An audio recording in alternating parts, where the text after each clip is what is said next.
Hi friends, welcome back to our channel. இன்னைக்கு நம்ம பார்க்க போற இந்த ஒரு அப்டேட்ல நீங்க 2024 டு 25 இந்த அகாடமிக் இயர்ல காலேஜ் வந்து ஃபர்ஸ்ட் இயர் வந்து ஜாயின் பண்ணியிருக்கக்கூடிய ஒரு ஸ்டூடெண்ட்ஸா இருக்கீங்க அப்படின்னா உங்களுக்கான ஒரு அப்டேட் தான். ஸ்காலர்ஷிப் வந்து ஆன்லைன்ல அப்ளை பண்ண சொல்லி நமக்கு வந்து டைம் வந்து கொடுத்துருக்காங்க.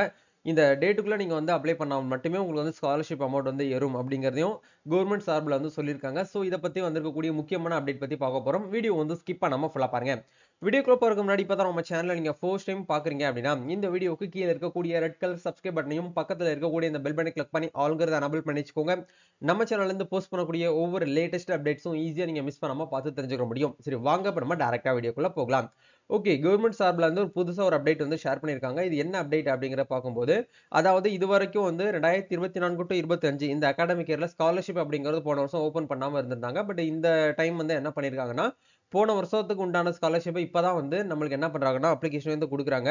இதுக்கு முன்னாடிலாம் வந்து இந்த ஆதி திராவிடர் மற்றும் பழங்குடியினர் எஸ்சி எஸ்டி ஷெட்யூல் காஸ்ட்ல இருக்கக்கூடியவங்களுக்கு என்ன பண்ணியிருந்தாங்கன்னா ஸ்காலர்ஷிப் அமௌண்ட் வந்து கொடுக்கறதுக்காக ஆன்லைன்ல அப்ளை பண்ண சொல்லி வந்து அப்டேட் பண்ணியிருந்தாங்க. இப்போ பார்க்க போற இந்த ஒரு அப்டேட் வந்து பிசி எம்பிசி டிஎன்சி, அதாவது பிற்படுத்தப்பட்டோர், மிகவும் பிற்படுத்தப்பட்டோர் மற்றும் சீர்மரபினர் நலத்துறை டிபார்ட்மெண்ட்ல இருந்து உங்களுக்கு என்ன பண்ணியிருக்காங்கன்னா இந்த ஒரு தகவல் வந்து ஷேர் பண்ணியிருக்காங்க. கல்வி உதவித்தொகை 2024 டு 25 நிதியாண்டிற்கு அரசு உதவி பெறும் கல்வி நிறுவனங்கள் மற்றும் தனியார் தொழிற்கல்லூரிகளில் அரசு ஒதுக்கீட்டின் கீழ் பயிலும் பிற்படுத்தப்பட்டோர், மிகவும் பிற்படுத்தப்பட்டோர் மற்றும் சீர்மரபினர் மாணவர்களுக்கு கல்வி உதவித்தொகை வழங்கப்பட உள்ளது.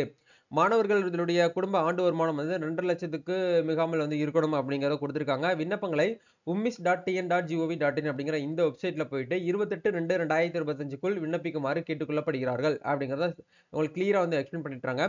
சென்ற ஆண்டு விண்ணப்பித்த மாணவர்கள் புதிதாக விண்ணப்பிக்க தேவையில்லை. சம்பந்தப்பட்ட நிறுவனங்கள் பதிவு புதுப்பித்தல் போதுமானது அப்படிங்கறத ஷேர் பண்ணிட்டாங்க. சோ நீங்க ஃபர்ஸ்ட் இயர் படிக்கிறவங்க மட்டும் என்ன பண்ணணும் அப்படின்னா இதுக்கு வந்து அப்ளை பண்ணணும். அதுமே வந்து நம்ம சைடுல ஸ்டூடெண்ட் சைடுல இருந்து இது வந்து அப்ளை பண்ண முடியாது.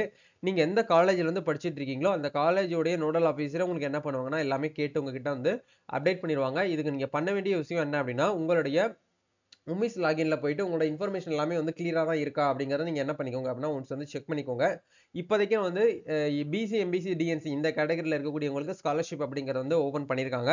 இந்த மந்த் 28 வரைக்கும் நமக்கு வந்து டைம் இருக்கு. அதுக்குள்ள நீங்க என்ன பண்ணணும், ஆன்லைன்ல நீங்க வந்து ஒன்ஸ் வந்து அப்ளை பண்ணிக்கிற சொல்றாங்க. அது வந்து காலேஜ் சைடுல மட்டும் தான் அப்ளை பண்ண முடியும். நம்ம சார்பில் வந்து அப்ளை பண்ண முடியாது. சரிங்களா?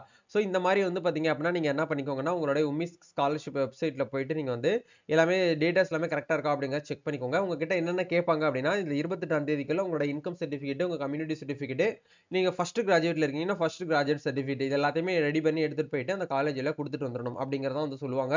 சோ நீங்க இந்த இ-சர்வீஸ் சர்டிபிகேட் வெரிஃபிகேஷன் எல்லாமே கரெக்டா இருக்கா அப்படிங்கறத வெரிஃபை பண்ணிக்கோங்க. இந்த ஸ்காலர்ஷிப் இன்ஃபர்மேஷன் அப்படிங்கிற இடத்துல உங்களோட ஸ்காலர்ஷிப் வந்து கரெக்டா தான் வந்து பாத்தீங்கன்னா ஸ்காலர்ஷிப் அப்டேட் பண்ணிருக்காங்களா அப்படிங்கறத ஒன்ஸ் வந்து நீங்க என்ன பண்ணிக்கோங்கன்னா செக் பண்ணிக்கோங்க. பேங்க் சீடிங் வந்து பாத்தீங்கன்னா கரெக்டா இருந்தால் மட்டுமே நீங்க என்ன பண்ண முடியும் அப்படின்னா வந்து உங்களுக்கு ஸ்காலர்ஷிப் அமௌண்ட் வந்து ஆட் ஆகும். பேங்க் சீடிங் அப்படிங்கிறது கண்டிப்பா நீங்க என்ன பண்ணிருக்கணும்னா அப்டேட் பண்ணிருக்கணும். அதே மாதிரி இகேஒய்சி அப்படிங்கறத வந்து அப்டேட் பண்ணிருக்கணும். எஸ்எஸ்பி டீடைல், எஸ்எஸ்பி அப்படிங்கறது வந்து பாத்தீங்கன்னா நம்மளோட ஸ்டேட் ஸ்காலர்ஷிப் தான். தமிழ்நாடு ஸ்டேட் ஸ்காலர்ஷிப் ப்ரொவைட் பண்ணக்கூடிய ஸ்காலர்ஷிப் தான் வந்து பாத்தீங்கன்னா உங்களுக்கு அப்டேட் பண்ணிருப்பாங்க. இது எல்லாமே ஒன்ஸ் வந்து நீங்க கிளியரா வந்து பார்த்து செக் பண்ணிக்கோங்க. இதுதான் வந்து இந்த ஒரு அப்டேட் மூலியமா வந்து ஷேர் பண்ணிருக்காங்க. சோ இத பத்தி உங்களுக்கு ஃபர்தரா ஏதாச்சும் வந்து டீடைல்ஸ் தேவைப்படுது, டவுட்ஸ் இருக்கு அப்படின்னா நீங்க எந்த காலேஜ்ல படிச்சிட்டு இருக்கீங்களோ அந்த காலேஜோட பிரின்சிபால் கிட்டயோ இல்ல நோடல் ஆபீசர் கிட்டயோ நீங்க நேரடியா போயிட்டு கான்டாக்ட் பண்ணீங்கன்னா அவங்க எல்லாமே உங்களுக்கு கிளியரா வந்து எக்ஸ்பிளைன் பண்ணுவாங்க. நம்ம நெக்ஸ்ட் ஒரு அப்டேட்ல மீட் பண்ணுவோம். தேங்க்யூ.